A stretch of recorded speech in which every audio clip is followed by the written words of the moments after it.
All right. Hi, everyone. It is so warm today in San Francisco. It is so warm. I'm sure it's hotter somewhere else, or raining, or snowing.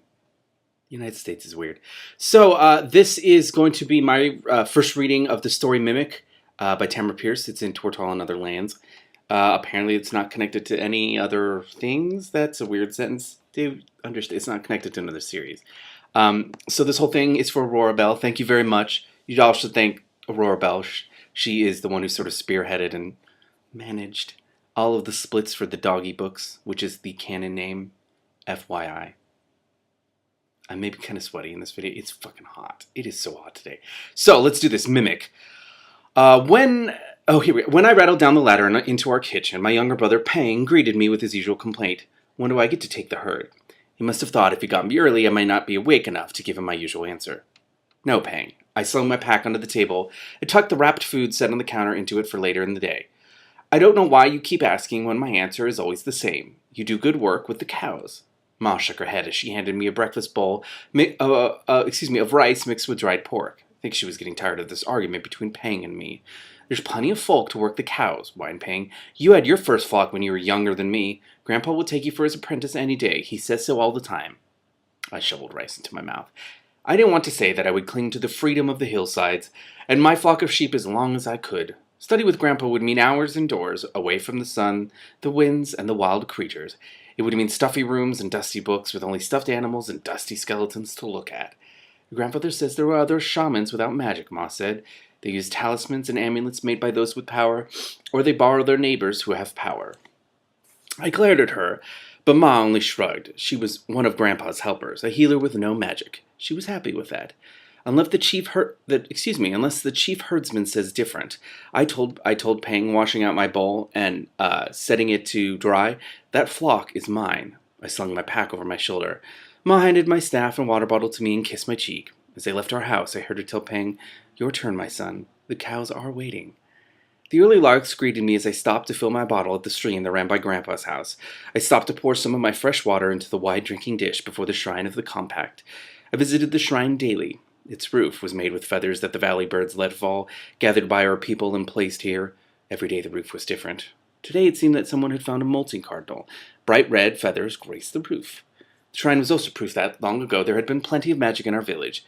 In those days, we were able to shape an agreement with all the birds who lived here. We could care for them and they for us. Through all of time, there hadn't been such big magics done in this valley in ages, but we had this, at least, to remind us that one great magic still worked here every day. I turned away from the shrine and walked to Grandpa's workshop. He was awake and poking up his fire. I didn't speak to him in case he was thinking of a new medicine or surgery, but went straight to the shelf where he kept the big jar of ointment for wounds. I was running out. When I finished refilling my jar, I turned to find Grandpa scowling at me. I sighed. First Pang, now him. It's too nice to argue, I said before he spoke. The birds are awake and calling. Thank you for the ointment. I kissed his cheek and ran outside. Butterfly, he called after me, what will you do when the snows come? What is that? I didn't shout back. It would have been rude. Besides, he knew what I did when the snows came. I spun wool and went outside as often as I could. The sheep still needed attention, and they didn't fuss at me about doing something with my life. I was living my life. I whistled Bright Eyes and Chipper from the barn, where the herding dogs spent their summer nights. Doggies! I love sheepdogs. My two came, tails wagging, still licking their breakfast from their chops. Together we went to our sheepfold and opened the gate. The sheep, lazy things, just stared at us. The dogs ran in to get them moving. The birds are already awake, sleepyheads, I told the sheep. Some of them gave rude, blatting answers as they filed past me. Hundreds of songs, not just those of the larks, rose from the trees that surrounded our village and fields. The daytime flocks were waking up, getting ready for their part of the contract, hunting the flying insects that plagued our workers as the day turned warm. The crows took the skies first, a great black cloud of them. Half soared over my head, making a great racket as they went searching for food on the plain. Half flew the other way, bound for the woods and fields on the far side of the river that cut our valley in two. Only when they were gone, and I could hear the prettier songs, did I take out my flute to play my reply to the songbirds. On we went, sheepdogs and me. Bright Eyes barked as she trotted beside the sheep. She thought the music was for her. That's cute. Chipper ignored us as he guarded the flock on the other side. He was young and very serious about herding. We followed a stream up along the flank of Taka Hill. Taka was my favorite place to graze the sheep. We hadn't been up there in a week. It was broad and tall, with plenty of wide dips filled with grass. On the east side, it ended in a cliff. From there, I could look out over the great plain beyond the hills that marked our valley's eastern flank. Where does this take place? The early ground mists had burned off. The sun turned the plains grasses to gold and gave long shadows to the herds of buffalo and antelope that grazed there. They were safe from our hunters for now. Winter was a good 3 months off, time enough for the little animals to grow strong on summer greens. The only thing the wild herds had to fear, or us, for that matter, was the terrible summer storms. One of them flashed lightning in the distance at the very edge of my vision. I don't know what it was that made me shiver, those rapid spears of fire out on the immense plain or the single gray finger of a tornado that reached from clouds to ground. Only when the tornado vanished and the storm was gone from my view did I turn to view my own smaller world. I loved our valley. Unlike the longer valleys to the north and south, strung like beads along the foothills of the heavenly fire mountains, our valley held our only village, fields, and orchards. The Birdsong River and its companion road split it into along its length. The second road divided the valley in half across the middle, bringing us travelers from the cities on the far side of the plain and from the mountains in the west. From the hill where I stood, I had a king's view of it all. The rest of the village was awake. Out came the other shepherds and their flocks, and the goat herds. The goat herds went into the hills on the western side of the river, closer to the mountains. Our other shepherds waved as they passed us on the way into the south. I fucked up this. Sorry. Other shepherds waved as they passed us on the way into the hills south of the pass and the road at my feet. The cowherds moved out on the heels of the smaller animals. They led our cattle through the pass onto the edge of the great plain. With men and dogs on guard, the cows would graze as their wild cousins did. Small flocks of birds followed the herds to feed on bugs and warn against enemies. None of the other villages in neighboring valleys had such a useful arrangement. They said we were stupid to feed the birds in addition to what they took as they hunted. With my sheep settled across the hill, away from the cliff, I took out my spindle and my bag of wool. Spinning thread, I walked around the edges of the herd. The sheep were in a good mood. Even the lambs were well behaved after a few chasing games. Noontime came with its hard, hot sun. Bright Eyes, Chipper, and I moved the sheep to cooler grazing under the trees by the stream. I piped a hello to the birds there, who sang their own greetings in reply. I opened our lunch. First, because they looked so sad, I fed the dogs chopped meat patties that Ma had fixed for them.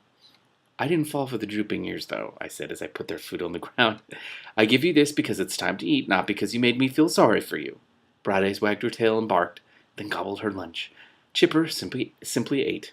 Pa said he didn't know what would happen when Chipper got too old to run with the sheep. The way he ate, without a herd to keep him busy, Chip might turn into a ball with a tail. As the dogs fed, I ate my own lunch.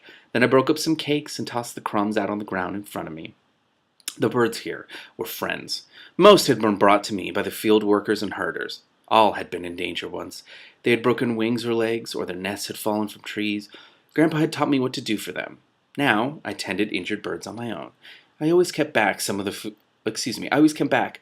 my food for those who had returned to the sky. They would visit me whenever I took my sheep, happy for a free meal as I was happy for the company. While everyone pecked at crumbs, I sat back and played my flute. The birds lit all around me, peeping and singing along. Suddenly, oh no, they shrieked. No, what is happening? They shrieked and fled into the shelter of the trees. Bright Eyes and Chipper snarled, staring into the sky. I leaped to my feet. It was the golden eagle who hunted our hills. It had prey in its claws and was flying toward us on its way home. I had a score to settle with that eagle. He must have come from a nest outside our valley, because he ignored the compact between our village and the birds. He had taken a lamb in the early spring. It was time for him to learn I was no one to meddle with. I set a rock in my sling and let fly. The eagle screamed at me and flew higher. I loaded the sling a second time and spun it through the air, choosing my moment. I didn't really want to kill the great thief. He was trying to live, like me. I just wanted him to stay away from my sheep. I loosed my stone. The eagle shrieked as my rock drove through its tail feathers, knocking 2 of them free. They spun on their drop to the earth.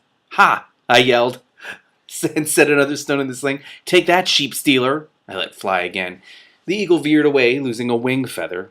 Better, I had alarmed him so badly that he dropped his catch. I ran to get it in case it was still alive. Luckily, the prey fell straight into some brush. I heard it squawk and thrash as I searched the branches for it. I pried its claws away from the tough stems, talking softly. It calmed as I worked and stopped struggling. Finally, I drew back from the bushes, scratched and bloody, and got a real look at the eagle's prize. If it was a bird, it was the ugliest bird I had ever seen. An ailment, maybe, had stripped away its feathers, leaving only brownish pink skin stretched tight over its ribs. Oh, two long flaps of skin over a couple of long, slender bones joined its sides and arms like a bat's wings, but it wasn't furry like a bat. Its forepaws were little more than hooks on the long arm bone. Its hind paws were like a lizard's, with toes that ended in hooked claws, but lizards had no wings, and bats did not have beaded skin. Oh God, do I know what this is? I lost my place. I ran my finger along the thing's back, sorry. It was as long as my forearm, not counting its tail, and there were small bumps along its spine. Could it be a dragon? They were big in the stories, big in their barns. Could it be a baby dragon? Surely this baby was too small to one day grow large enough to carry a bull away. It panted in my hands, eyes closed as I examined it. One forearm was broken. A flap of skin on its right arm hung open, the wound bleeding. I guess the eagle's talons had made that and the long cut on its left side. You tried to fight, didn't you? I asked. I cradled it in my arms gently, pressing the bloody wounds to halt the bleeding. It still did not struggle, as if it knew I meant no harm. You were very brave, I said as I carried it to my pack. Now I'm sorry to say I must hurt you a little to make you feel better. I have to sew you up so you won't bleed anymore. I sat cross-legged by my pack and opened it one-handed, the other hand still pressed to the worst cut in the lizard's side. I opened my medicine kit, setting out all I would need, including the cloth I used as a work table in the fields. I did everything slowly to keep from frightening my patient.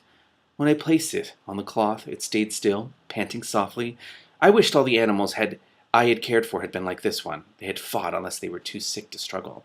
You are so good, I told it. Bright Eyes, isn't this a good fellow? Looking around, I saw that Bright Eyes had left. She and Chipper were minding the sheep. They were used to watching the flock as I doctored.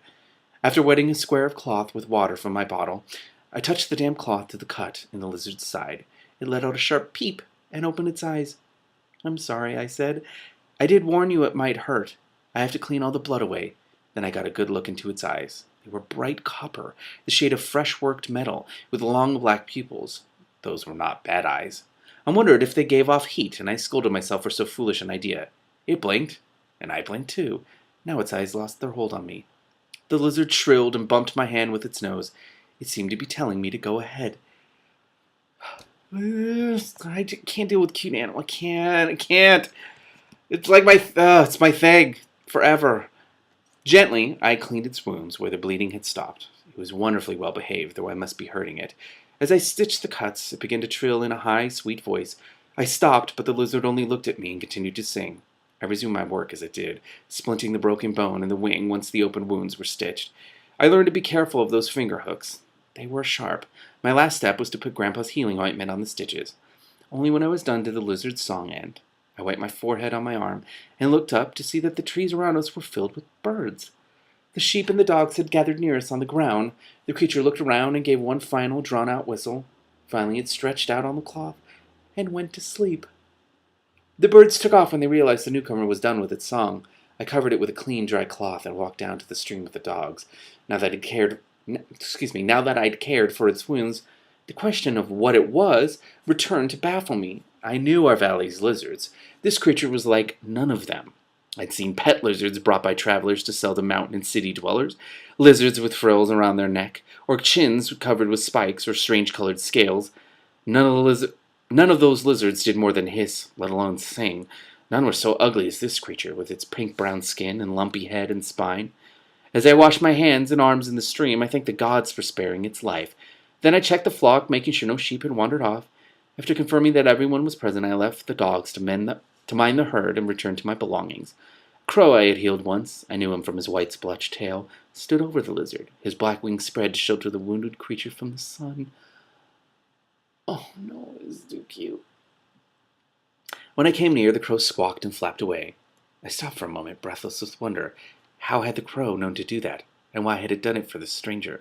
I don't know! I don't understand yet. What is it? Oh, anyway, okay. I'm near 15 minutes. Let me make another video and keep reading this.